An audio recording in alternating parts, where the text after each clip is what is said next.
سلام نأخذكم يخون قدوسان كما يكنيكم كاب እግዚአብሔር አቦናን ካብ ጌታና ኢየሱስ ክርስቶስን ጸጋን ሰላም እናኣኻትኩም ይኹን ሻሙናይ ክፋል መጽናዕቲ መጽሐፍ ኤፌሶን በጽና ኣለና ናይሎም ማልቲ ክፍልና ድማ ኤፌሶን ምዕራፍ 4 ካብ ቁጽሪ 1 ክሳብ 16 ዘሎ ክኸውን እዩ ከምቲ ኩሉ ግዜ ንገብሮ ነዚ ክፍል እዚ ሓቢርና ብምንባብ መጽናዕትና ክንጅምሪና ኤፌሶን ምዕራፍ 4 ካብ ቁጽሪ 1 ክሳብ 16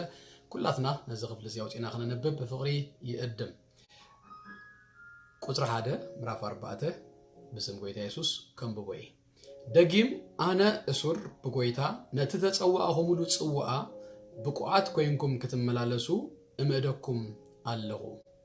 በተትና ዘበለን ብለውሃትን ብሕዳትን ናሓደድኩም ብፍቅሪ እና ተጻወርኩም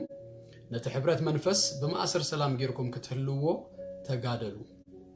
ከምቲ በሓንቲ ተስፋ ጽዋዓኹም ተጸዋዕኹም ድማ ሓደ ስጋን ሓደ መንፈስ እዩ ሓደ ጎይታ ሓንቲ እምነት ሓንቲ ጥምቀት እትለሉ ሁሉን በሁሉን ኣብ ኩሉን ዘሎ ሓደ አምላኽን ኣብ በሁሉን ንሱ እዩ ግናኸ በመንፈስ ውህበት ክርስቶስ ለነፍስ ወከፍ ጸጋ ተዋሂቡ እዩ ስለዚህ ኸኣ ናብ ላዕሊ ምስ ደየበ ምርኮ ማረኸ ንሰብን ውህበት ሓበ ይብል እዚ ደየበ ዝብል ግና ናብዚ ማዕሙቅ ክፍሊ ምድሩን ሙራዱ እንተ ዘይኮይኑስ እንታይ ማለት እዩ እቲ ዝወረደ ንኹሉ ምእንቲ ክመልእ ለለኹሉ ሰማያት ዝደየበውን ንሱ እዩ ኩላትና ናብ ህብረት እምነት ናብ ፍልጠት ወዲ አምላኽ ናብ እኹል ሰብኣይ ናብ ልክ ምልአት ብጽሕና ክርስቶስ ክሳእ ንበጽሕ እቶም ቅዱሳን ነቲ ግብሪ አገልግሎት ንምህናጽ ስጋ ክርስቶስ ምሉአት ምእንቲ ክኾኑ ኢሉ ንሱ ገሊኦም ሐዋርያት ገሊኦም ድማ ነቢያት ገሊኦም ከዓ ወንጌላውያን ገሊኦም ጓሶትን መማህራንን ክኾኑ ሓበ ድሕሪ ሕጂ ንህና በትካ ምጥባር ሰብን ንመህፋስ ሰተትን ዝኸውን ተንኮልን ዝመጽእ ናይ ትምህርቲ ሁሉ ንፋስ ኒዮነጆ እንድፋእን እንኽብከብን ቆልኡ ምእንቲ ኸይንኸውን ሲ ብፍቕሪ ንሓቂ እናሰዓብና ናብቲ ርእሲ ዝኾነ ክርስቶስ ንእበ ብዘሎ እቲ ስጋ ብደገፍ እቲ መመላ ገቢኡ እናተተሓዘን እናተዓሳሰረን ብመጠን እቲ ነንኽፍሉ እተመደበሉ ግብሪ ብፍቕሪ ምእንቲ ክሕነጽ ካብ ክርስቶስ እዩ ምእባይ ዝርከብ ኣብ ዝሓለፈ ትምህርታትና ከም ዝረኣናዮ መጽሐፍ ኤፌሶን በክልተ መቂልና ክንሪያ ንኽእሊና ምዕራፍ 1 ክሳብ 3 ዘሎ አምላኽ በክርስቶስ ኢየሱስ ዝገበረልና ነገር እዩ ጳውሎስ ዝነግረና ትምህርት እዩ ምንም ዓይነት ትእዛዝ ኣብተን 3 ቀዳሞት ምዕራፋት አይንረክብኒና ኩሉ ዝተገብረልና ነገር ጥራዩ ዝገልጸልና ዘረዳአና እግዚአብሔር አምላኽ ዝተመስገነ ይሁን ካብ ምዕራፍ 4 ክሳብ 6 ግን ሕጂ ክንመላለሰሉ ዝግባእ ህይወት መንገዲ ደሪእና በዛ ዓይነት ናብራ ንበሩ ይዝብለና ክርስትናውን ከምዩ መጀመሪያ አምላኽ በክርስቶስ ኢየሱስ እንታይ ከም ዝገበረልና ንፈልጥ ናብ ዕረፍቱ ንኣቱ ክርስቶስ ከመይ ከም ዝገበረና እንታይ ከም ዝገበረልና አበይ ዓይነት ቦታ ከም ዘቀመጠና እንታይ ዓይነት በረኸት ከም ዝወረስና ምስተረዳአና ሽኡ ምእዛዝ ይመጽእ እቲ ምምልላስ እቲ ናብራ ሽኡ ይመጽእ እግዚአብሔር አምላኽ ዝተመስገነ ይሁን ካብ ምዕራፍ 1 ክሳብ 3 ሓንቲ ቀንድ ቃል አላ ሳድማ በረኸት እትብልያ አምላኽ በክርስቶስ ኢየሱስ ጌሩ ዝባረኸና በረኸት እዩ ኣብተን 3 ምዕራፋት በዋናነት ዝገልጸልና ብዛዕቡ አምላኽ ጳውሎስ ንአምላኽ አመስግኑ ክርዳአና ጸልዩ ዘርዚሩን ድማ ነጊሩና እግዚአብሔር አምላኽ ዝተመስገነ ይሁን ካብ ምዕራፍ 4 ክሳብ 6 ድማ ሓንቲ ቃል አላ አገዳሲት ዝኾነት ቃል ምምልላስ እትብል ወይ ድማ ኣብ ሓድሽ ትርጉም ናይ ትግርኛ መጽሐፍ ቅዱስ ናብራ ተባሂላ መንባር ተባሂላ ተተርጉማላ እግዚአብሔር ይመስገን ኣብዚ ድማ ክንነብሮ ዝግባአና ዓይነት ናብራ ክንመላለሶ ዝግባእ ዓይነት ህይወት እዩ ዝገልጸልና በዋናነት እግዚአብሔር አምላኽ ዝተመስገነ ይሁን ኣብተን ቀዳሞት ምዕራፋት በረኸትና ተነጊሩና ነዚ በረኸት እዚ ኦልሬዲ ዝተባረኽናዮ እዩ ስለዚ ከምቲ ናይ ብሉይ ኪዳን ዓይነት እዝን ተገበርኩም ክትባረኹ ይኹም ብዝብል ኣይኮነን አምላኽ ኦልሬዲ ድሮ በክርስቶስ ኢየሱስ ባሪኹና እዩ እዚ በረኸት እዚ ግን ምስተረዳአና እንህቦ ናይ ጸጋ ናይ ዝፍቅር እዚ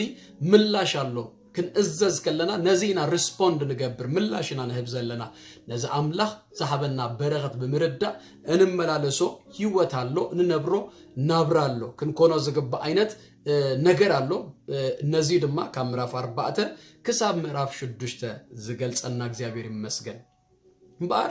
ነዚ ክንመላለሶ ዝግባእ ዓይነት ህይወት ክነግረና ክጅምር ከሎ ናይሎም መዓልቲ እንሪያ ማለት እዩ ካብ ሓደ ምዕራፍ 4 ካብ 1 ክሳብ 16 ብክርስቶስ ሓደ ኢና ዝብል እዩ ብክርስቶስ ኢየሱስ ዘለና ሓድነት እዩ ጳውሎስ ዝነግረና ነቲ ሓድነት ምስ ተረዳእና ድማ ነቲ ሕብረት ነቲ ሓድነት ክንህሎ ድማ ይነግረና እግዚአብሔር ይመስገን ንመጽናዕትና ክጥዕም ክቀለልና መታን ነዚ ክፍል እዚ ናብ 5 ክንመቕሎ ኢና ካብ ቁጥሪ 1 ክሳብ 3 ዘሎ እና ሓድነትና ዝህሉ ባህሪያት ወይ ድማ ካራክተር እዩ ዝነግረና ካብ ቁጥሪ 4 ክሳብ 6 ድማ መሰረት ሓድነትና ወይ ድማ ምንጭ ሓድነትና እንታይ ከም ዝኾነ እዩ ዝገልጸልና ካብ ቁጥሪ 7 ክሳብ 11 ድማ ንነፍስ ወከፍ እተዋህበ ጸጋ ወህበት አገልግሎት ከም ዘሎ እዩ ዝነግረና ኢንፋክት ካብ ቁጥሪ 11 ክሳብ 16 ኣብ ቋንቋ ግሪክ ሓደ ነው ወይ ሴንቴንስ እዩ ንና ግን ክጥዕመና መታን እና መቃቀልና ክንሪዮ ኢና ድሮኳ ቁጥሪ 11 ናብ ቁጥሪ 17 ክሳብ 11 ናብ ዘሎ አስጊርናዮ ኣሎና ምክንያቱ ብዛዕባ ውህበት ብዛዕባ አገልግሎት ብዛዕባ ጸጋ ስለተዛረብታ 11 ውን ምስኡ ማለት እዩ ቁጥሪ 12 13 ድማ ዕላማ ወይ ድማ ሽቶ ጎል ናይዚ ውህበት ናይዚ አገልግሎት ናይዚ ጸጋ ታይ ከም ዝኾነ ይዝነግረና ካብ 14 ክሳብ 16 ዘሎ ድማ እዚ ውህበት እዚ ጸጋ እዚ አገልግሎት እዚ ዝህቦ ወይ ድማ ፍረ ነለልየሉ ድማ ፍረታት ኣለው ነዚአን እዩ ዝገልጸና እግዚአብሔር አምላኽ ዝተመስገነ ይሁን እጅና ቁጥሪ 1 ክንኣቱ ከለና ከምዚ ይብል ደጊም ኣነ እሱር ብጎይታ ነቲ ተጸዋዕኹምሉ ጽዋዓ ብቑዓት ኮይንኩም ክትመላለሱ እምእደኩም ኣለሁ ይብል ጳውሎስ ኣብዘን ዝሓለፈ 3 ምዕራፋት ክምህር ክጽልይ ጸንዩ ክረዳእናቲ በረኸት እጅ ድማ ናብ ማዕዳ ናብ ኢንስትራክሽን ናብ መንገድ ምርአይ ይኣቱ እግዚአብሔር አምላኽ ዝተመስገነ ይሁን ናይ ሓደ መምህር 3 ሓላፊነት እዚአን እየን ንጽላይ መምሃር ከምኡን ድማ መማዕድ ኢንስትራክት ምግባር እግዚአብሔር ይመስገን መጽሐፍ ሮሜ ልክ በተመሳሳሊ ከም ኤፌሶን ብክልተ ይዝምቀል ናይ ሮሜ ካብ 1 ክሳብ 11 ዘሎ ምዕራፋት አምላኽ ዝገበረልና ነገር እዩ ዝዛረብ ኢንስትራክሽን የብሉን ትእዛዝ የብሉን ዝበዝሐ በቃ አምላኽ ዝገበረልና ነገር እዩ ልክ ከም ኤፌሶን ምዕራፍ 1:3 ዝነግረና ካብ ምዕራፍ 12 ቁጥሪ 1 ጀሚሩ ግን ክነብሮ ዝግባእ ዓይነት ናብራ ወይ ድማ መመለላስና ከመይ ከም ዝኸውን እዩ ዝነግረና ስለዚ በተመሳሳሊ ሓንቲ ሓረግ ንረክብ ኣብ ክልቲዩ ሮሜ 12 ቁጥሪ 1 ልክ ከም ኤፌሶን ምዕራፍ 4 ቁጥሪ 1 መቀይሮ ጥቅሲያ ናብ ተኻልኣይ ክፍሊ ካብ አምላኽ ዝገበረልና ነገር እጂ ነቲ ንሕና ንህቦ ምላሽ ክንመላለሶ ዝግባእ ዓይነት ህይወት ዝገልጹ የን ዘን ክልተ ጥቅስታት ማለት እዩ ሮሜ 12 ቁጥሪ 1 ከምዚ ይብል እምበኣርሲ ኣሕዋተይ ንስጋኹም ሕያውን ቅዱስን ንኣምላኽ ድማ ባህ ዘብል መስዋዕቲ ጌርኩም ከተቕርቡ መታን ብምህረት አምላኽ እምእደኩም ኣለኹ ይብል ኣብዙውን እምእደኩም ኣለኹ ኤፌሶን ምዕራፍ 4 ቁጥሪ 1 12 ቁጥሪ 1 ሮሜውን እምእደኩም ኣለኹ እዚ ኣብ ኤፌሶን ብፍላይ ድማ ዝምእድ ዘሎ ጳውሎስ ነዘን 3 ምዕራፋት በረኸት ምስ ነገረና ምስ ጸለየ ክርዳእና መታን ኣብ ቤት ማእሰርቲ እዩ ዘሎ ኣነ እሱር ብጎይታ ኢሉ እዩ እዚ እሱር ዝኾነ ብጎይታ ኣብ ቤት ማእሰርቲ ናይ ሮም ኮይኑ ንሰብ ኤፌሶን እንታይ ይገብር ኣሎ ይምእድ ኣሎ እዝን በኣር ተረዲእኩም አምላክ ከመይ ዓይነት በረኸት ከም ዝባረኸኩም ዘርዚሩ ገሊጹልና ኣሎ እዚ እንድሕር ተረዲእኩም ምላሽ ሃቡ በዛ ዓይነት ናብራ በዛ ዓይነት መንገዲ ተመላለሱ ይብል ኣሎ እግዚአብሔር አምላኽ ዝተመስገነ ይሁን ናይዚ ክፍል እዚ ቀንዲ ትእዛዝ ኣብ ቁጽሪ 3 ኢና ንረኽባ ከምዚ ይብል ነቲ ሕብረት መንፈስ በማእሰር ሰላም ጌርኩም ክትሕልዎ ተጋደሉ ናይ ክርስቲያን ሓድነት እምበኣር ባዕሉ አምላኽ ይፈጢርዎ ነቲ ሕብረት መንፈስ እዩ ዝብሎ መንፈስ ባዕሉ ዝፈጠሮ እዩ መንፈስ ቅዱስ ክንደህን ከለና ናብ ኩላትና ንሱ ሓደ መንፈስ እዩ ኣትዩ ናይ ኩላትና ሕብረት ናይ ኩላትና ሓድነት በአምላኽ ባዕሉ ዝተፈጠረ እዩ ሞ ናይ ክርስቲያን ሓላፊነት እንታይ እዩ እንደሪልና ኣብዚ ነግረና ኣሎ بمأسر سلام جركا محلاو ينبر اتحدنت اوريدي تفطيرو له تخبر نجر تسريه الله سدما أملاخ بقليو سريه هو كبرنا أملاخنا يخون زيابير مسجن كم زي بارادوكس يزمسل مالت بتحدى هبرة منفس يقول الله تحدنت بمنفس زمسل بأملاخ دمسل بتحدى دماغن حلو يبلنا له already زتفتر حدنت الله حادينا كنفلا أين خلينا نجر جن محلاو جن يدليو أغلى بيلنا example كنوصل مثلا 70 سبعين المستمر أو حدا يمدخل بدحيو قلوتون كولدو خلو مالتيو زابيت السبزيع حانتيا نجر جن ديفورس كجتم فتح كجتم قلوتون فح كبلو يغل يوم كن أنت تفلا دايون حدا مخانم أي تعرفني سلازي لك ناي كريستيان حدنتون كميو أملاخ زفترو حدنت زهبنا حدنت الله نزا حدنت زيجن كين فلا لمتان بما أسر سلام جيرنا كنهلو كم زقبايو زنقرنا እግዚአብሔር ይመስገን እጂ ናብ ቁጥር ክልተ ድማ ምልስ ከነበል ከሎና በዚዩ ዘጀምር እቲ በማእሰር ሰላም ጌርና ክንህልዎ ከለና መጀመሪያ ዘጀምረና አርባዕተ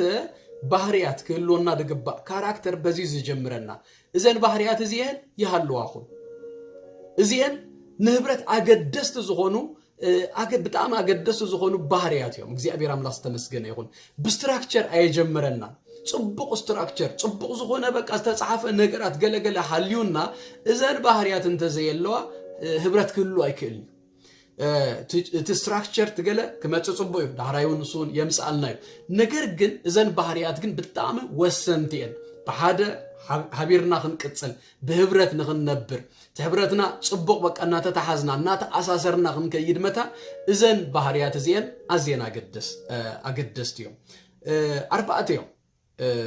تقصر خنببامو دهراي كنزرزرينا قصر خلته بتتنا زبلن بلوحاتن بهداتن نحددكم بفقري ان تصاوركم يبل تقدميتن بار تهتنا اب حبرت تهتنا بحدنت نمنبار بتاعم أقداسيو باولوس أبكال بوتاتاتون بزعبا حبرت كجلس كله نزا تحتنا يمسعيو بفلاي أب فيليبي مراف كلته بقى نزي حقو سيسي ملؤو قبلهم كله إذا تحتنا زي أمسي وايو كم زي يبل بتتنا جنا اتحادة نفس وكف نبسعيو دمانبر نفس وكف نرأسو زحشو أيتأمت بتحتنا جنا እንጂ በተህተናዩ እተሕብረት እተሐድነት ደተሐዛቤ ፊልጵ ምዕራፍ ክልተ በዛባ ሐድነት በዛባ ህብረት ይዝዛረብና እዛ ተህተና እዚኣ ክትሕሉ ነፍስ ወከፍ ንብጻዩ ዘሓሸ ክትምት ክርኢ ይዙ ነገርና እግዚአብሔር ይመስገን አቡ ድማ ኤግዛምፕል ጌሩ አርአያና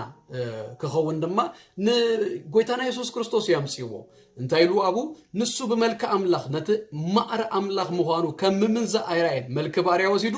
ንርእሱ አሕዘረ ሰቡን መሰለ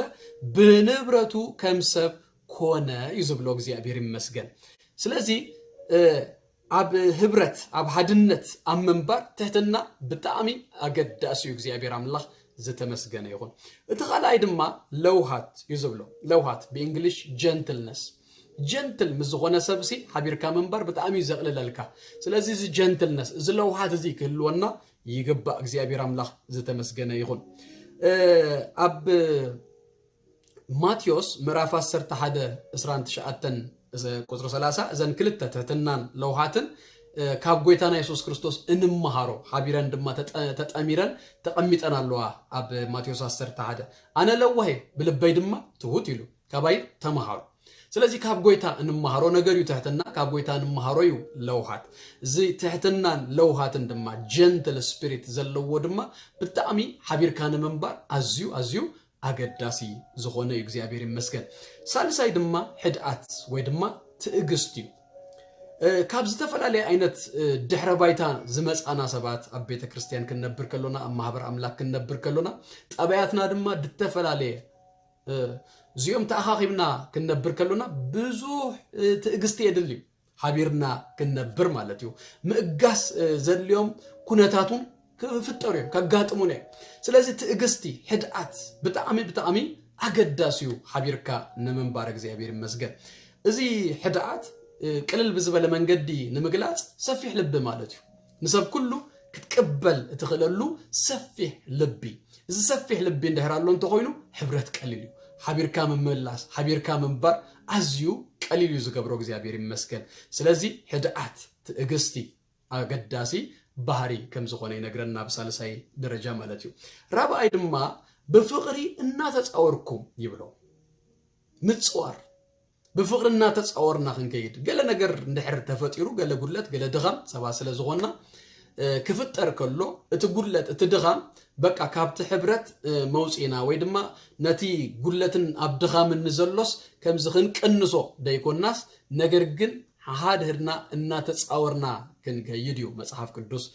زمئدنا እግዚአብሔር ይመስገን ስለዚህ እዚ በፍቅሪ እናተጻወር ከመኻድ አሎ እንደህር ኮይኑ ንሰብ ይቅረም ይባላል ማለት እዩ በጸጋ መስላላል ማለት እዩ ስለዚህ እናተሰከም ካዮ እናጾር ካዮ ህብረት ድማ እናቀጸለ ክኸይድ ይኽእል እግዚአብሔር አምላክ ተመስገነ ይሁን ስለዚህ ጳውሎስ አብት መጀመሪያ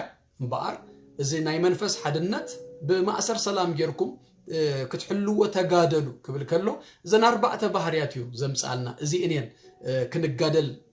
ደግብሩና ማለት ነው ሾካብ ቁጽሪ 4 ክሳብ 6 ድማ መሰረት ሓድነትና ይነግረና ምንጭ ሓድነትና እንታይ ከም ዝኾነ ይነግረና ሾዓተ ነገራት እዩ ዘርዚው ዝገልጸልና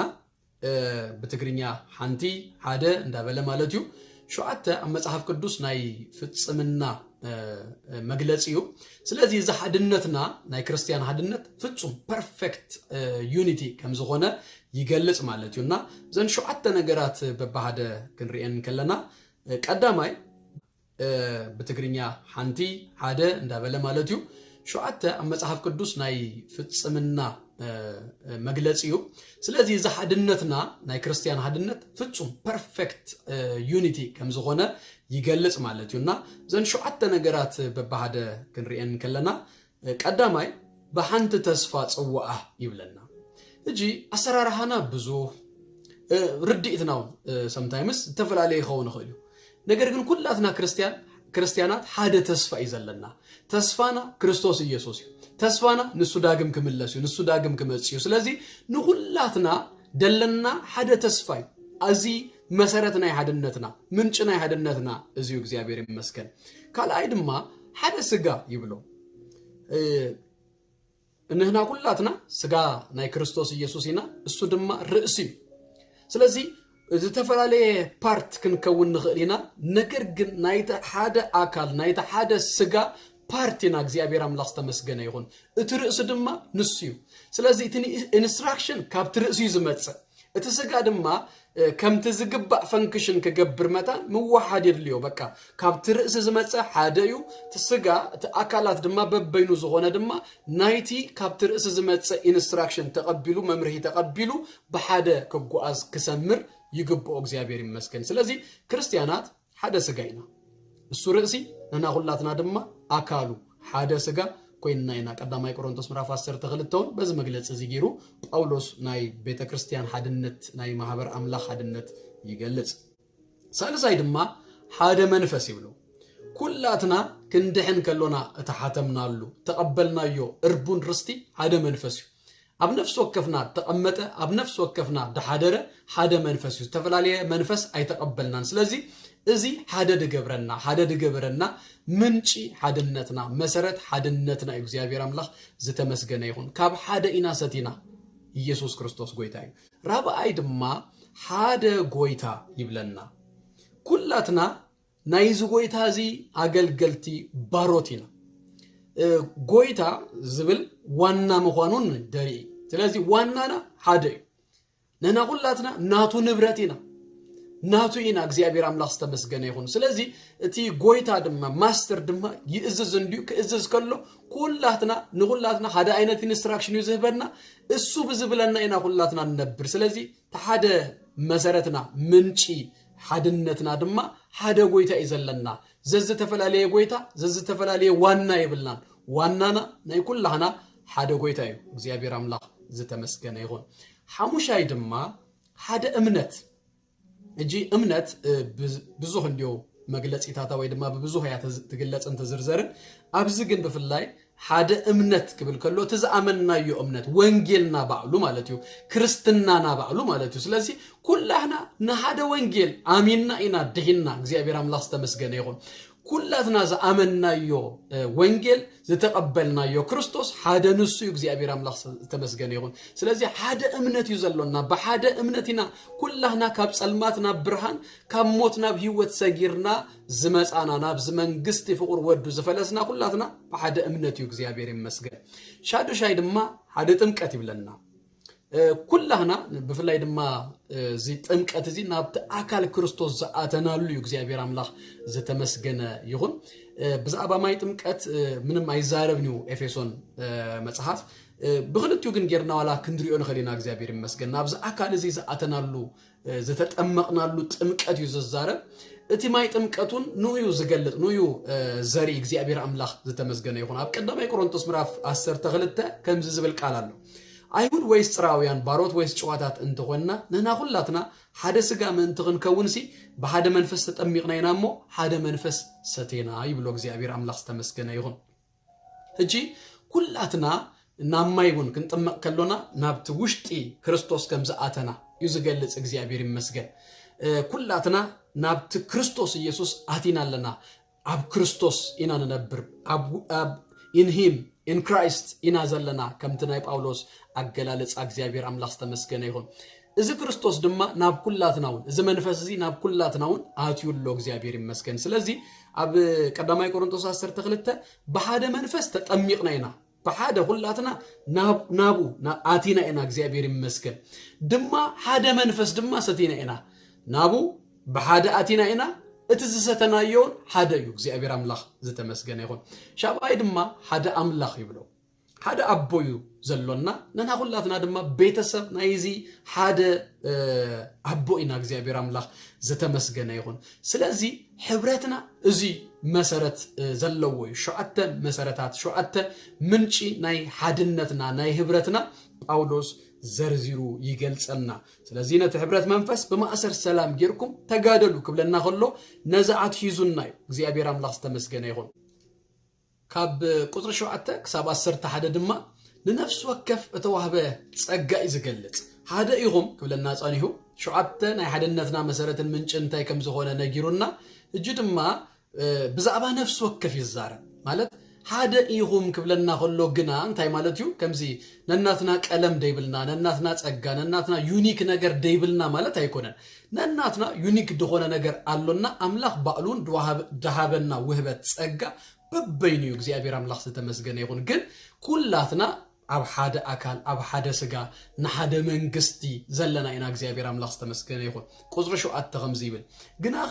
በመስፈር ውህበት ክርስቶስ ንነፍስ ወከፍ ጸጋ ተዋሂቡዩ ንነፍስ ወከፍ ጸጋ ተዋሂቡዩ ከምቲ አምራፍ ክልተ ዘሎ ጸጋ ይኮነንሱ ናይ ምድሃን ጸጋ እዚ ቁጥር 7 ዝዛረበሉ ጸጋ ግን ናይ አገልግሎት ጸጋ በሓደ ንኹላትና ድህና ዘሰም ጸጋ ተቀቢልና ለና እዚ ግን ዝተፈላለየ ጸጋ ናይ አገልግሎት ጸጋ ድማ ተቀቢልና ኢና እግዚአብሔር አምላክ ዝተመስገነ ይሁን ክንውለድ ከሎና ከምቲ ናቹራል ዝኾነ ታለንት ዝተዋሃበና ክእለት ዝተዋሃበና እጂ ዳግም ክንውለድ ከለና ድማ ንክርስቶስ ኢየሱስ ፈሊጥና ናብዚ መንግስት ዝኽን አቱ ከለና ድማ ንማህበሩ ዝሓንጽ ዝተፈላለየ አይነት ጸጋ ተዋሂብና ኢና እግዚአብሔር አምላክ ተመስገነ ይሁን ተአምራፍ ክልተ ዘሎ ጸጋ ናባና ይዘመልክት እዚ ጸጋ ዝግን ናብ ማህበሩ ንማህበር ንምህናጽ ዝወሃብ ጸጋ እግዚአብሔር አምላክ ዝተመስገነ ይሁን ወሃባይ ናይ ጸጋዚ ጎይታ ካብ ክርስቶስ እዩ እዚ ውህበት እዚ ተቀበልና ባይዘወይ ኩሎም አካላት ስላሴ አብ ኩሉ ብዛዕባ ህያባት ከዛረብ ከሎ ወሃብት ከም ዝኾኑ እዩ ዝነግረና ብዛዕባ ህያባት ብዛዕባ gift of the spirit ዝዛረበሉ ቀዳማይ ቆሮንቶስ ምዕራፍ 10 ተክልተ እቲ ወሃባይ መንፈስ ቅዱስ ከም ዝኾነ ተዝእድል መንፈስ ቅዱስ ከም ዝኾነ ይነግረና ምዕራፍ 10 ተክልተ ድማ ካልአይ ክፍሊ ብዛዕባ ውህበት ዝዛረበሉ አቡ ድማ እቲ ውህበት ድህብ አምላክ ከም ዝኾነ አቦ ከም ዝኾነ ይነግረናዩ ጴጥሮስ ቀዳማይ ጴጥሮስ ምዕራፍ 4 ተውን ማለት እዩ ዘን 4 ቦታታትን ባይዘወይ ብዛዕባ ህያባት ዝዛረቡ ስለዚህ ካብ አምላክ ይድወሃብ ካብ ጎይታ ይድወሃብ ካብ አቦ ይድወሃብ ካብ መንፈስ ቅዱስ ይዝወሃብ ቤተ ክርስቲያን አይኮነትን ውህበት ባዕሉ ካብ አምላኽ ኢና ንቅበሎ እግዚአብሔር አምላኽ ዝተመስገነ ይኹን ስለዚህ ኸዓ ይብለና ናብ ላዕሊ ምስ ደየበ ምርኮ ማረኸ ንሰቡን ውህበት ሓበ ይብል እግዚአብሔር አምላኽ ዝተመስገነ ይኹን እዛ ቁጥሪ 8 ካብ መዝሙረ ዳዊት ያ መጽያ ኣብ መዝሙረ ዳዊት ከምዚሉ ተጻሒፉ ቁርብ ፍልሊ ግን ኣለዋ ናብ ላዕሊ ደየብካ ምርኮ ማረካ ኣብ እግዚአብሔር አምላኽ ክነብሩስ ካብ ሰብ ካብቶም ተጻረርተኻ እኳ ውህበት ተቀበልካ እዩ ዝብሎ እጂ ሓደ ንጉስ ምስዓረ ውህበት ካብቶም ዝሰዓሮም እንታይ ይገብር ይቅበል እዩ እዚ ንጉስና ግና ምስዓረ ናብ ላዕሊ ክድይብ ከሎ ንሱ አይኮነን ተቀቢሉ ንሱ ኦሬዲ እንታይ ገይሩና ንአና ማለት እዩ ውህበታት ሂቡና እግዚአብሔር አምላኽ ዝተመስገነ ይኹን ኢየሱስ ክርስቶስ ጎይታዩ ጎይታና ኢየሱስ ክርስቶስ ናብ ሰማይ ከዓርግ ከሎ ንምድሪ ባዶን ጥራያን ንምግባር አይኮነን ንምድሪ ንምምላእ እዩ ክመልእ ከሎ ግን ብምንታዩ ብውህበታት እዩ ኣብ ቁጥሪ 10 እቲ ዝወረደ ንኹሉ ምእንቲ ክመልእ ልዕሊ ሁሉ ሰማያት ዝደየበው ንሱ እዩ ኣብዛ ምድሪ እዚኣ እንከሎ ጎይታና ኢየሱስ ክርስቶስ ኣብ ሓደ ቦታ ተወሲኑ ነይሩ እጅግና ናብ ሰማይ ክድይብ ከሎ እቲ ኣብኡ ዝነበረ ሕያባት እቲ ኣብኡ ዝነበረ ውህበታት ኩሉስ ናብ ሰባት እንታይ ገይርዎ ማለት እዩ ሂብዎ ኣዲልዎ እግዚአብሔር አምላኽ ዝተመስገነ ይኹን ባይ ዘ ዌይ ጸጋ ንነፍስ ወከፍ ተዋሂብና ኢና ኣብ ቁጥሪ 11 ድማ ዘሎ ሰባት ወንድማ ንማህበር አምላኽ ድማ ተዋሂቦም ማዩ ስለዚህ ጸጋን ነፍስ ወከፍ ተዋሂቡ ማህበር አምላኽ ድማ ውህበታት በመንገዲ ሰባት ድማ ተቀበለ እግዚአብሔር አምላኽ ተመስገነ ይሁንና አምላኽ ጎይታና ኢየሱስ ክርስቶስ ናብ ሰማይ ክድይብ ከሎ ንምድሪ ድማ ክመልአዩ በመንታይ በሰባት ገይሩ በህያባቱ ገይሩ በጸጋታት ገይሩ ክመል አመታኒው እግዚአብሔር አምላኽ ዝተመስገነ ይሁን አብ ጎይታና ኢየሱስ ክርስቶስ ኩሉ ውህበታት ነይሩ እሱ ዕብራውያን ምዕራፍ 3 ቁጥር 1 ከም ዝብሎ ናይ እምነትና ሐዋርያ ነይሩ ጎይታና ኢየሱስ ክርስቶስ ነብይ ነይሩ መምህር ረቢ ይብልዎ ነይሩ ኣብዛ ምድሪ እዚኣ ክመላለስ ከሎ ህያዋይ ጓሳውን ንሱ እዩ እዚ ሁሉ ሕጂ ኣብኡ ዝነበረ ሕጂ ግና መቃቂሉ ንሰባት እንታይ ገይሩ ንብዙሓት ብምሃብ ነዛ ምድሪ እዚኣ መሊእዋ ንቤተ ክርስቲያን ድማ ክትሕነጽ ክትባረኽ መታን ነዚ ህያባት እዚ ሂቡ ኣብ ቁጥር 11 ዘን ሓሙሽተ ህያባት በመልክ ሰባት ንቤተ ክርስቲያን ተዋሃቡ ተዘርዚሮም አለው ሐዋርያት ነቢያት ወንጌላውያን መማህራን ጓሶት ዝብሉ ማለት እግዚአብሔር አምላኽ ዝተመስገነ ይሁን ብዛባዚ ሓደ ሰለስተ ነገራት አቀዲመ ክብል ባይብለኒ ብዙሕ ግዜ መጀመሪያ እዛ ክፍል እዚኣ ብዙሕ ግዜ ተጥቀስያ ነገር ግን ኣብቲ ኮንቴክስት ኣብቲ አውዲ አይነ እቶኒና እዚ ግን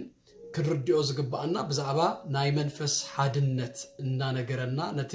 ሓድነት ድማ ክንህሎ ነቲ ሕብረትና ክንህሎ ኣብ ዝዛረበሉ ክፍልዩ እዘን ህያባት አትየን እግዚአብሔር አምላኽ ዝተመስገነ ይሁን ካልኣይ ድማ ናይ ማዕረግ ሽም አይኮነን እዚ ናይት አገልግሎት መጸውዩ ስለዚህ ሐዋርያ ክርስቶ አይተባልኩን ነብይ ክርስቶ አይተባልኩን ፓስተር ክርስቶ አይተባልኩን እናበልና ንኹሪየሉ ኸውን አይግቦን ናይ አገልግሎት መጸውዩ እግዚአብሔር ይመስገን በሳልሳይ ደረጃ ድማ ከምዝ ናይ ሚሊታሪ ራንክ አይኮነ ከምዚ ካብ ጓሳ ጸንሄ ነብይ ሐራይ ድማ ሐዋርያ ገለና በልኩ ድውስ ኸሉ አይኮነን ሓሙሽቲው ኩሉ ነናቱ ዝኾነ አገልግሎት ዘለዎ አገዳስ ዝኾነ አገልግሎት እግዚአብሔር ይመስገን ማህበር አምላኽ ዝተዋሃበ ሐዋርያትን ነቢያትን ኣብ ምዕራፍ 2 መወዳእታ ከባቢ መሰረት ነቢያትን ሐዋርያትን እተነደቅኩም ይሉናሎ ከምቲ ኣብዛ ሓለፈ ዝራናዮ ንሳቶም ኣብ ዘምጽዎ ድማ ምግላጽ ወይ ድማ ትምርቲ ዝተነደቅና ዝተመሰረትና ከም ዝኾነ ማለት እዩ ከገለ ሰባት ሐዋርያትን ነቢያትን እጅ ዝቅጽል ዘሎ አገልግሎት አይኮነን ይብሉ ነገር ግን አዝዩ ይኸብድ ይመስለኒ ብዙሕ ኳ ዘካት እንተኾነ ማለት እዩ ካፕተን ኣብ ሓደ ጥቅሲ ዝተጠቕሳ ሰለስተ ተቀቢልና ነቲ ክልተ ክንጽግ ይኸብድ ማለት እዩ በዚ ምርዳእ ግን ክንርድኦ ይግባእ ሐዋርያት ወይ ድማ ነቢያት ናይ ጽሑፍ ሐዋርያትን ነቢያትን ኦሬዲ የለውን ምክንያቱ እቲ ናይ መጽሐፍ ቅዱስ ቀኖና ተወዲኡ ስለ ዝኾነ ህጂ መጽሐፍ ቅዱስ ድጽሕፈልና ሐዋርያ ወይ ድጽሕፈልና ነብይ የለን ነገር ግን ቤተ ክርስቲያን እቲ ሐዋርያዊ አገልግሎት እቲ ናይ ነብይ አገልግሎት ሕጂውን አገዳሲዩ እግዚአብሔር አምላኽ ዝተመስገነ ይሁን ኣብታ መማህራን እትብል ድማ ንኹሎም ክገልጽ ከሎ ገሊኦም ይብልሞ ኣብ ማእኸል ጓሶትን መማህራን ግን ታ ገሊኦም ትብል ስለዘየላ ንጓሶትን ንመምህርን በሓደ ገይሮም ኣርባዕተ ድማ ዝገብሩ ኣሎ እቲ ጓሳ መምህሩን ስለዝኾነ ስለዚህ አርባዕተየን ዝብሉ ድማ አለው ነገር ግን እወ እቲ ጓሳ መምህሪው ትጓሳ ጥራይ ድማ ደይኮነስ ኩላቶም ሐዋርያ ይሁን ነብይ ይሁን ወንጌላዊ ኩላቶም ሓደ ድገብሮም ናይቲ ቃል አገልግሎት እዩ አብ ምዕራፍ 3 ቁጥር 5 ከም ንሪኦም ቶም ሐዋርያት ነቢያቱን ድምህሩ እዮም እግዚአብሔር አምላክ ተመስገነ ይሁን ነብይ ማለቱን ሰይሉ ክንበይ ዝውል ማለት አይኮነን ድምህር እዩ ስለዚህ ኩላቶም አብ ቃል አገልግሎት ሓደ ይሆኑ እዮም ነገር ግን ሕጂ መምህር ኮይኑ ጓሳ ከይከውን ይኽእል እዩ ጓሳ ሁሉ ግን ክምህር እወ አለው እግዚአብሔር አምላክ ተመስገነ ይሁን ስለዚህ በዚ መንገዲ አነ ይሪኦ እግዚአብሔር አምላክ ተመስገነ ይሁን ናብ ቁጥር 12 ክንሐልፍ ከለና ድማ ዕላማ ናይዚ አገልግሎት ወይ ድማ እቲ ጎል ናይዚ ውህበት እዚ እንታይ እዩ በሰለስተ መቂልና ክንሪኦ በሰለስተ ጌርና ንምርድኡ ከለና መታን በሰለስተ መቂልና ክንሪኦ ቀዳማይ ናብ ህብረት እምነት ክመጽዮም ኣብ ቁጥር 3 ህብረት መንፈስ ከም ዘሎና ተነጊሩሎ እዚ ህብረት እምነት ድብሎ ግን ሕጂ እዞም አገልግሎት እናመሃሩና እናገልገሉና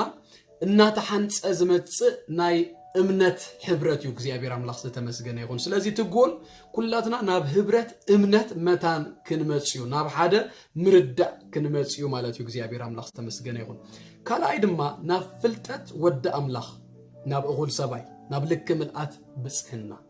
ናብ ፍልጠት ወደ አምላክ ኢየሱስ ክርስቶስ ጎይታ እዩ እዚኦም አመንቲዮ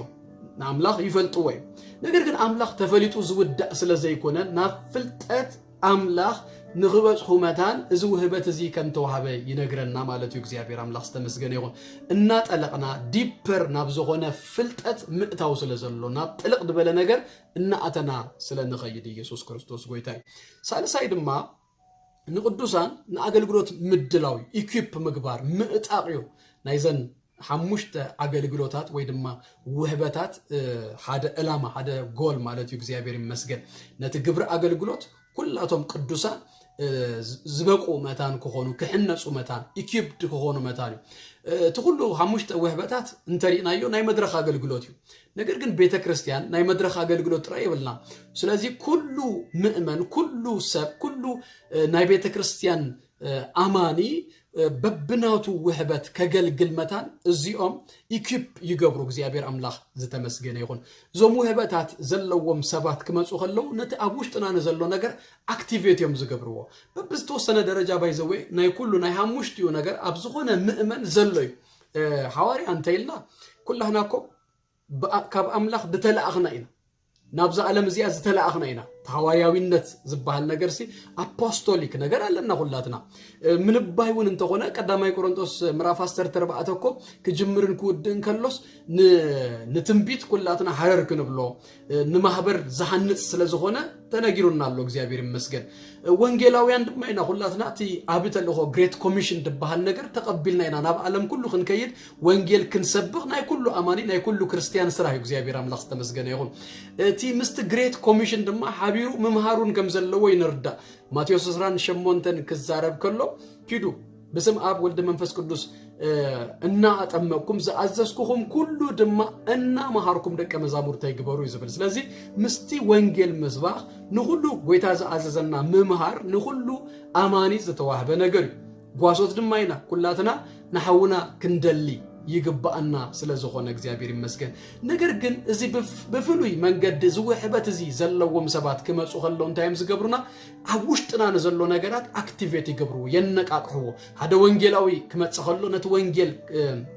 ኣብ ቤተ ክርስቲያን ክሰብክ ከገልግል ከሎ ነፍሳት ናይ ምድሓን ጥራይ አይኮነን ነገር ግን እሱ ሓደ ነገር እዩ ካልአይ ድማ ንቤተ ክርስቲያን ድማ ዝገብረላ ድማ ንምንታዩ ናይ ወንጌል ነገር ኣብ ኩሉ ሰብ ክነቃቃሕ አክቲቬትድ ክኸውን መታን ይገብር እግዚአብሔር አምላክ ዝተመስገነ ይሁን ስለዚህ ንሁሉም ቅዱሳን ንአገልግሎት የዳሉ ዞም ሓሙሽተ ሕያባት እግዚአብሔር አምላክ ዝተመስገነ ይሁን እዚ ኩሎም ቅዱሳን ምስተዳለው እዘን ኩለን ዝበልናየ ነገራት እና ተፈጸሙ ይመጹ እግዚአብሔር አምላክ ተመስገነ ይሁን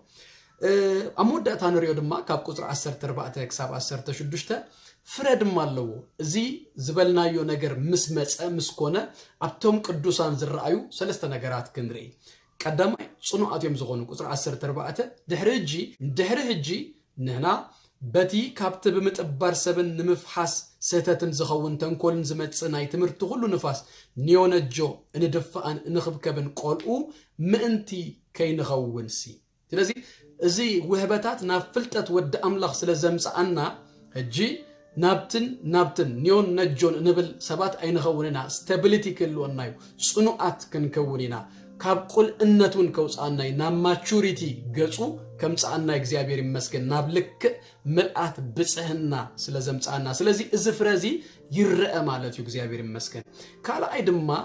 ኣብ ቁጥሪ 15 ብፍቕሪ ንሓቂ እናሰኣብና ናብ ትርስ ኾነ ርእሲ ዝኾነ ክርስቶስ ንእበ ይብሎ ንሓቂ ብፍቕሪ እቲ ሓድነት ብሓቂ ይኸውን ኣለዎ ሓቂ እንተዘየለ እቲ ከም ኣጽሚ በቃ ከም ባክቦን እዩ ሓቂ ኣገዳስ ነገር እዩ بفقر تراي زخون نجار إلا أنت حكي نحدنتنا مسارتيو. أنت حكي تراي دمّا كم عاصم نديو كسبر دمّا خليو. سلزي أنت حكي بمنتايك تحزال لو بفقري. هنا دمّا كريستيانات بفلله نخدتيو نجار زلوا الناس باتنا. منفس قدوس ناي حكي منفسيو. زي أبير مسجد. منفس قدوس دمّا أبانا عاديو دمّا كابت زجبرو صراحة دمّا قلاتي أمرا فحموشتا كابتي فرمنفس كزرزر كله تقدميتي. فقري يا እግዚአብሔር ይመስገን ስለዚህ نحق بفقري انهز سبات نخون مالتيو ስለዚህ حدنتنا حبرتنا بزي يتحاز እግዚአብሔር አምላክ ዝተመስገነ ይሁን ሳልሳይ ድማ متحاز ይህልወና ዝፍረዚ ይርአ ማለትዩ ኣብ ቁጥሪ 16 ከምዚ ይብል بزلو اتسጋ بدገፍ መመላገቢው እና ተተሐዘና ተአሳሰረን بمጠን እትነን خفሉ ተመደበሉ ግብሪ بفقري ምእንቲ ክዕነሲ كاب كريستوسيو مأباي زركب يبلنا እግዚአብሔር ይመስገን ስለዚህ እዚ ወህበታት እዚ ስለ ንቤተ ክርስቲያን ስለ ተዋሃበ ከምታ አንቶ ይዝራናዩ ኩላህና ናብ ህብረት እምነት ስለ ንመጽእ እና ተተሐዝና እና ተደጋገፍና እና ተአሳሰርና ንኸይድ ማለት እዩ ትምትእስሳር እቲ ምትሐዝ ናይ ሓደ ህብረት ናይ ሓደ ማቹሪቲ ናይ እቤት ውጽኢት እዩ እግዚአብሔር ይመስገን ወይ ድማ ፍረ ምልክት እዩ ክብርና አምላኽና ይሁን ኢየሱስ ክርስቶስ ጎይታ እዩ እግዚአብሔር ስለዘሓበና ናይ መንፈስ ሓድነት ስሙ ይባረኽ ነዚ ሓድነት እዚ ድማ ኩላህና በማእሰር ሰላም ነዚ ህብረት እዚ ንምህላው ክንተግህ ጸጉ ይብዛሃልና ጎይታ ኢየሱስ ይባረኩም ሰላም ቀንዩ ሻሎም